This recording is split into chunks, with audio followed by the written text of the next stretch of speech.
Welcome to another episode of I Learn, You Learn, We Grow Together. Amazina nitwa Sandrine ni muri mushyashya ahangaha. Please, ibyo mvuga niba wumva bigufitiye akamaro niba wumva bikunze kino kiganiro kirangije ukande subscribe. It is totally fine and it is a big support. It is a huge support to this YouTube channel. Ndabashimiye abantu bose mukomeje kugenda supportinga mukareba ibiganiro byacu mukaduha comment n'ibindi. Okay? Umugore mu migani mu gice cya 31. Uriya mugore uvuga mu migani igice cya 31. Umugore wanditswe n'umugabo witwa Salomo, umugabo wabaye mu bagore benshi, afite abagore 700 n'inshoreke 300 cyangwa 400, I don't know. Uriya mugore ni igitangaza. Sinzi bamwe muri mwebwe mwaramusomye muri Bibiliya, ariko uriya mugore ni umugore uteye ubwoba, ni umugore w'igitangaza, ni umugore w'icyitegererezo, ni umugore utanga urugero rw'icyo umugore akwiye kuba ari cyo. Bibiliya ikongeraho akandi karusho kavuga ngo ubonye umugore mwiza wabonye ikintu cyiza. Ese ubundi birashoboka ko uriya mugore wamuba cyangwa njye namuba? Kuyo nirebyeho, iyo nitegereje ubuzima bwanjye uko nkora ibintu, uko ntekereza, nkareba uriya mugore uburyo yakoragamo ibintu yabashije kugeraho, ndavuga ni ko ndi kure njye nzagerayo. Nawe ushaka kuba umusoma ukabona ni umuntu w'igitangaza, uko wese namugeraho, ese njye naba nkawe, nanagerageza se byuza nkaba na 30%.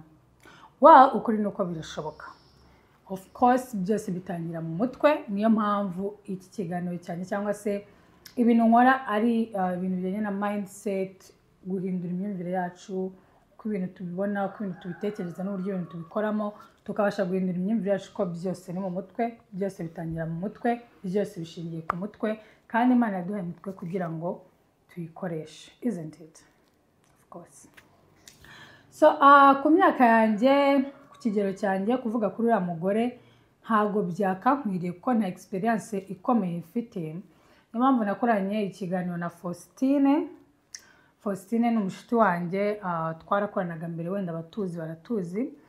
Nakoranye nawe ikiganiro kuri uyu mugore, ariko unfortunately kubera ibibazo bya production n'amakamera icyo kiganiro kirapfa, ntabwo twabashije kugisohora. Ariko ku myaka ye, kuri experience afite nk'umukristo w'umugore ufite abana 4, umaze mu rushaka imyaka 17, yadusangije ibintu by'ingenzi, ibintu bijyanye n'uriya mugore n'uburyo umuntu yaba nk'uriya mugore, kandi koko Imana yamuhaye umugisha n'ubwenge bwo kudusangiza bimwe mu bintu bishaka kuba bifite aho bihuriye n'uriya mugore n'uburyo natwe twaba nkawe. So kuko tuba mu bihugu bitandukanye, ntaba mu Rwanda, yari yaje kunsura, icyo kiganiro turagikorana, arangije atashye ngiye muri production ku editing, ansanga ikiganiro cyahuye n'ibibazo bikomeye, cyarapfuye. So kuko nashaka kuvuga kuri uyu mugore, ndi bubasangize ibintu twavuganye mu ncamake, noneho kujyanye n'ubwo bumenyi tubusangire, ko ngewe byuza nari mari nabashije kumubaza ibibazo byinshi, abasha kunsubiza ibintu byinshi, kandi nungukiyemo ibintu byinshi. Turakoresha ijambo ry'Imana, turebere hamwe se uriya mugore bwoko ki yari ateye ate, ese umuntu yaba nkawe binyuze mu zihe nzira. Alright? Yes. Ntarabigeraho, ndashaka kubasangiza ko ndi umuntu namye ntekereza ko umugore yaremewe kwitabwaho n'umugabo. Umugore agomba kubyara, akita ku bana, akita ku rugo, agatekera umugabo akazana amafaranga, akazana ibyo kurya, akampa ibyo nshaka byose. Ndetse muri isi ya none yaho modernization yagutse, cyangwa se iterambere ryaje, aho hari ibigezweho n'ibitagezweho, aho umugore ari kuzamurwa n'aho abagore bari kurwanira uburenganzira n'abagabo, natekereje ko ari ahari nka mindset cyangwa se imyumvire iri modernized ijyanye n'iterambere, iri gutuma umugore yamburwa ubwo burenganzira bwo kuba umugore wo mu rugo akajya gukora. And I was like, bro, umugore wundi agomba kuba yitabwaho n'umugabo, kuki bivuga ngo ngiye gukora? Nkumva ndetse mu myumvire yanjye y'ubucucu cyangwa se ubugoryi, nkumva ko ahari bari no kurwanya Imana, ko nimba Imana yaravuze ngo kwifuza k'umugore kuzahirira ku mugabo, kuki bari kumwe ngo nanjye ngiye gukora, nze ngabane n'umugabo wanjye, du sharing bills 50-50. kuki bari kundushya nzabyarenze ngo n'akazi ko mu rugo njye no gukora hanze nzane n'amafaranga n'ibyo abagabo babikora mbikore n'ibyo nanjye ngomba gukora mbikore ibi bintu birakabije no kuturishya and that but of course narebaga n'izindi nyungu ko biri kose birafasha hari abagore baba mu rugo babakubita babayeho nabi kubera iki nta mafaranga bafite yo kuva muri urwo rugo umugabo yabazengereje bafite abana benshi nasohoka ntafite ahari bube nasohoka ntago ari bubone ibiryo by'umwana n'ibindi nkabona to some extent birafashije ariko nanone hari ukuntu bari kurwanya Imana bari no gutuma abagore tujya gukora ibintu tutagenewe gukora until I read Proverbs 31 bro imigani igice cya 31 naragisomye ndavuga nti who told me that shit forgive my language anyway nasomye migani igice cya 31 guhera ku murongo wa 10 ndeba uyu mugore Salomo yavuze ndavuga nti wow akora n'ibirengeje ibyo sosiyete iri kudusaba gukora akora n'ibirengeje ibyo natekerezaga akora n'ibirengeje ibyo abagabo bakora indeed women are so powerful. Let's dive into it. Hano mu migani igice cya 31 murongo wa 10 ravuga ngo umugore mico myiza ninde wamubona arusha cyane rwose marijana igiciro umugabo we umutima w'umugabo we uhura umwiringira kandi ntazabura kunguka. Uyu mugore ngana na Faustine twabonye uburyo icyambere cyo afite uburere icya kabiri n'umukozi ku buryo byarandenze. Umutima w'umugabo we uramwiringira, umutima w'umugabo we uramwirata, abana be baramwishimira. Uyu mugore ni umugore gitangaza. Hano ku murongo wa 13 turavuga ngo ashaka ubwoya bw'intama n'imigwegwe anezezwa no gukoresha amaboko ye. Uyu mugore arakora, uyu mugore ni umu business woman, ni umu entrepreneur.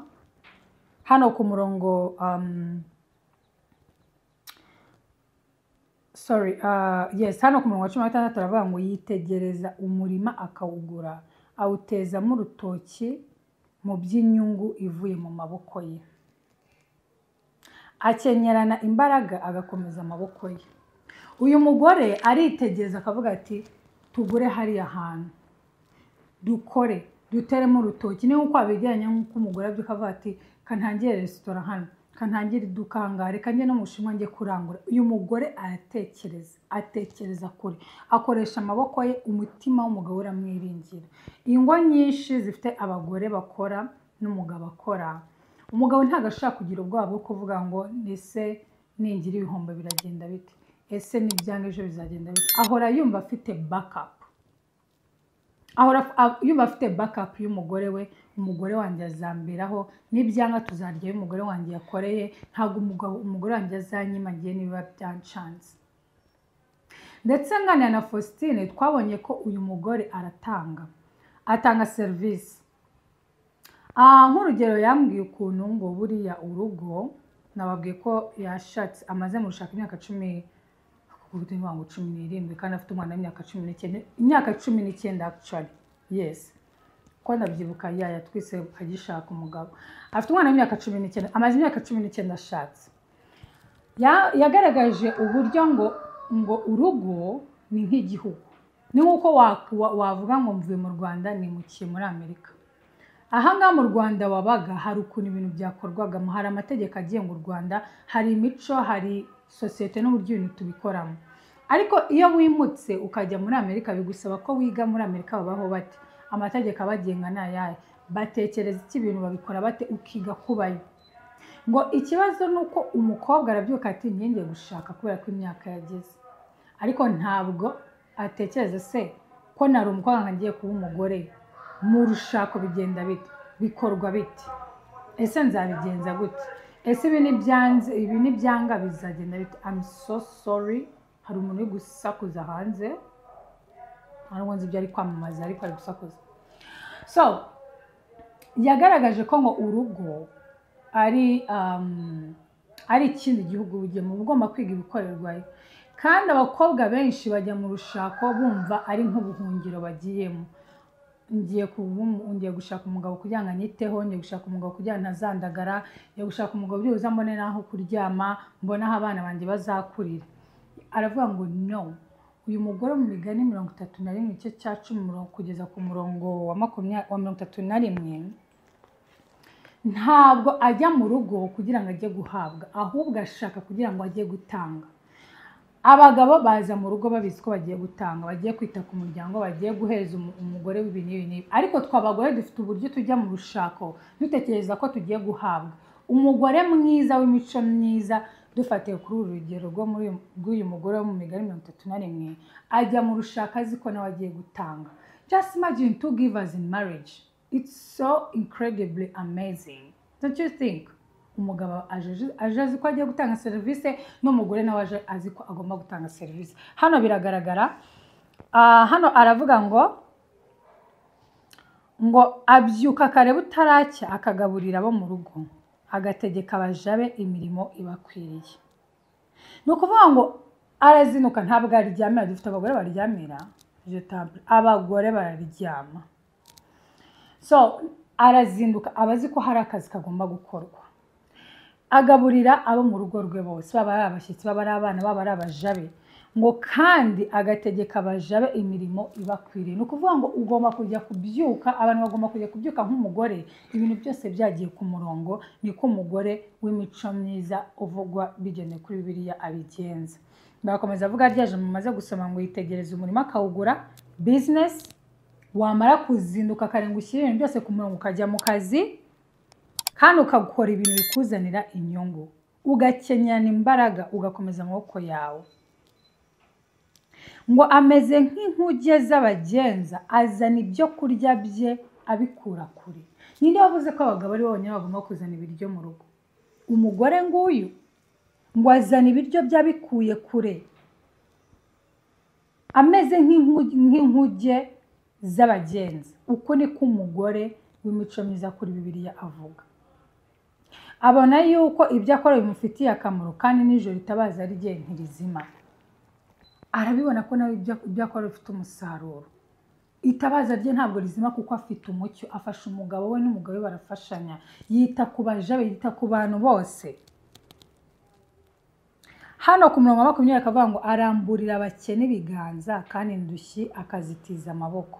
Ntatinyisha abo mu rugo igihe cy'imbeho, kuko abo mu rugo bose bambaye ibikomeye by'imihemba. Afasha abantu. Dufite abagore bagira umushiha, my friend. Dufite abagore bagira umunabi. Dufite abagore bazengereje iwabo w'umugabo, ugasanga umugore yarashatse ariko iwabo w'umugabo ntibakandagira mu rugo. Iwabo w'umugabo wagira ngo yababonye ni ipusi bibonye imbeho. Iwawe huzuye umunabi. Ntiwaca ku muntu ababaye ngo umufashe. Umukozi ukirukana nk'uwirukana ingegero, ukamwicisha inzara. Ubu reka sinakubwira n'ututakorera utw'umugabo wawe yakorera, natwe ukatugundira, ukatwima n'abantu banamusanga yafashije abantu ukamukankamira. Ariko uyu mugore ngo aramburira abakene ibiganza. Yanakoze rega, akoze ne mu bye. Ntabwo arimo kujya gufata mu by'umugabo, akoze mu bye. Ahaye iki umugabo? Aramburira abakene ibiganza, kandi indushyi akazitiza amaboko. Ntatinyisha abo mu rugo igihe cy'imbeho. Umugabo we amenyekana mu marembo y'umudugudu, yicaranye n'abakuru b'igihugu. Iyo uri umugore utanga umusaruro mu rugo, uri umugore utanga serivisi, utanga umwanya wawe, utanga urukundo rwawe, utanga ibyo wasaruye, utanga ubumenyi bwawe n'ubwenge bwawe, nta kuntu umugabo watatera imbere. Byabuzwa n'ikiza? You accumulate, you make him accumulate, you accumulate more wealth, more wisdom, everything. Umugabo wawe abasha kugera kure. Nitwe dutera imbaraga abantu bagabo, nitwe tubarema, nitwe tubasenya, ni natwe tubarimo bakavamo abantu bakomeye. Niyo mpamvu Imana yarebye Adamu ari wenyine kavuga ati si byiza ko umuntu naremye abaho wenyine. Reka muremere umugore umukwiriye, umufashe umukwiriye. Nicyo twaje gukora, kongera agaciro kuri bano bagabo. Aboha imyambaro akayigura, agurira abagenzi imikandara. imbaraga n'icyubahiro niyo myambaro ye, kandi igihe kizaza azaba agiseka atacyitayeho. Twabonye ko uyu mugore afite kwizera mu mutima we. Icyubahiro n'imbaraga abihabwa no kubaha Uwiteka, niko hasi havuga ngo ubutoni burashukana kandi uburanga bwiza ni ubusa, ariko umugore wubaha Uwiteka niwe uzashimwa. Arashimwa, yambara imbaraga ze n'icyubahiro kubera ko yubaha Uwiteka. Abumbuza akanwa ke ubwenge, kandi itegeko ry'ururimi rwe riva ku rukundo. Ntabwo nk'abagore kuba ufite amafaranga, kuba ufite imbaraga, kuba ufite ubwo bwenge biduha uburenganzira bwo gukankamira abantu, bwo kubwira abantu nabi, bwo gutwaza abantu igitugu, gusuzugura abantu n'ibindi n'ibindi. Ahubwo umugore abumbuza akanwa ke kuvuga ubwenge, kandi itegeko rye rizanwa n'urukundo. Hari ukuntu umuntu ashobora guheza itegeko atagukankamiye, adasakuje, atagututse, akarivuga atuje, kandi iryo tegeko rikumvikana loud and clear, rigakurikizwa nk'uko arivuze. Bitewe n'iki? Nuko afite Kristo muri we, nuko yambaye kwizera muri we, nuko afite uko gukomera, yikenyeza imyambaro y'icyubahiro n'imbaraga muri we, bitewe n'ibyo akora, bitewe n'icyo yiremyemo n'icyo yigize cyo. This is what this YouTube channel is all about, guhindura imyumvire yacu, tukaba abandi bantu bakomeye mu mutwe, bakomeye mu mutima, babasha kwiteza imbere nk'abagore cyangwa se n'abagabo. Ushobora kuba uri kundeba ukagira inama umugore wawe, cyangwa se bashiki bawe, cyangwa se n'inshuti zawe z'abakobwa muziranye. It's not bad. It's not bad. Uyu mugore amenya neza imico yo mu rugo rwe, kandi ntabwo arya ibyo kurya by'ubuti. Abana be barahaguruka bakamwita munyamugisha, n'umugabo we nawe aramushima ati, abagore benshi bagenza neza, ariko weho urabarusha. Mumuhe ku mbuto ziva mu maboko ye, kandi imirimo ye ntibayimushimire mu marembo. Nk'uko natangiye mvuga ko namye nzi ko umugore agomba kwitabwaho, umugore ari umunyantege nkeya, umugore agomba gusigara mu rugo, umugore bagomba kumuha amafaranga akajya gukoresha imisatsi, ariko this has proved us wrong, or me wrong, ko umugore ahubwo ari ugomba kujya gukora, bakanamushima mu byavuye mu maboko ye. This is the power of women. This is the power of a woman. Abagore twahawe potential ikomeye, kuyikoresha nicyo cy'ingenzi. Hari umupasiteri ejo ndawe kutwigisha aratubwira ati, buri ugura iPhone, nk'urugero abantu benshi bafite iPhone, ukagura iPhone ukayigura amafaranga menshi, ukagira ngo iPhone ifata amafoto, bayihamagara, bakanitabira, bakanachatinga, bakanareba kuri social media, TikTok na Instagram. Avuga ati hoye, buriya iPhone ikora ibintu byinshi wowe utazi. Hejo hone nagiye kuri fitness, haraka app kaza muri iPhone ka fitness, ngira ngo abayizigira barabizi. Sanga hari ukuntu muri ako ka app ushaka gukoreramo groupe n'izindi nshuti zawe zifite iPhone, mukajya murebana uburyo mwakozemo siporo. Uwo utakoze siporo bakaba bamwibutsa, bagashyiramo reminder tukwibutsa gukora siporo, kunywa amazi, aho ushaka gushyira ibiryo wariye, utuntu twinshi. Ndavuga si ibintu byose. Ntabwo uzi ko iPhone igira ahantu wandika nk'uwandika mu gitabo bisanzwe. Ntabwo uzi ko iPhone yawe ishaka gupima pressure yawe, ishaka gupima mutima, rate y'umutima iri gusimbukiraho n'ibindi. iPhone nuvuga ngo ushaka kuyibona iri aho ngaho, ariko ikora ibintu byinshi cyane utashaka kuba utanazi ko ijya mu mazi, kandi ijya mu mazi ushobora no kwinjiriza muri pisine. Natwe rero abantu ngo niko tumeze. Imana yaturemanye ubushobozi bwinshi, features nyinshi, characteristics nyinshi, potential nyinshi, imbaraga nyinshi, ubwenge bwinshi, ku buryo ngo tutanisobanukiwe, ntabwo tuzi ibyo dushaka kugeraho uko bingana. Niyo mpamvu tutabasha gukoresha izo potential ngo tugere ku bintu bihambaye bikomeye Imana yaturemeye. Uyu mugore anyinspirinze, kandi koko niyo nitegereje ibintu bye mbona kubigeraho bishoboka, because why not? Icyambere ijambo ry'Imana riravuga ngo kubaha Uwiteka nibwo bwenge, kandi kuva mu byaha niko kujijuka. Iyo utinya Uwiteka, iyo utinya Imana, iyo umenya Imana, iyo niryo tangiriro ry'ubwenge. Iyo wakiriye agakiza ukava mu byaha ugahinduka umukiranutsi, ijambo ry'Imana rivuga ngo mushake ubwami bw'Imana ibindi byose muzabyongererwa. Bivuga ngo iyo maze kwakira agakiza ni package Imana yakiriye ya Yesu Kristo. Iyo package irimo ibintu byose, irimo ubwenge bwa Kristo, irimo ubugwaneza bwa Kristo, irimo urukundo rwe, irimo imbabazi ze, irimo izana n'umwuka wera wo kumfasha muri byose. Bivuga ngo ibyo uyu mugore akora nanjye nabikora, nawe uri kundeba wabikora, isn't it? Yes, so aka ni akantu ushaka kubasangiza nk'uko musanzwe mubimenyereye. Dusoma ibitabo nkabisemura nkabibazanira nkabibasangiza, ukambwira icyo utekereza nanjye nkakubwira icyo ntekereza, tugafatanyiriza hamwe tugakurira hamwe. I learn, you learn, we grow together. Bye bye. Imana ibahe umugisha.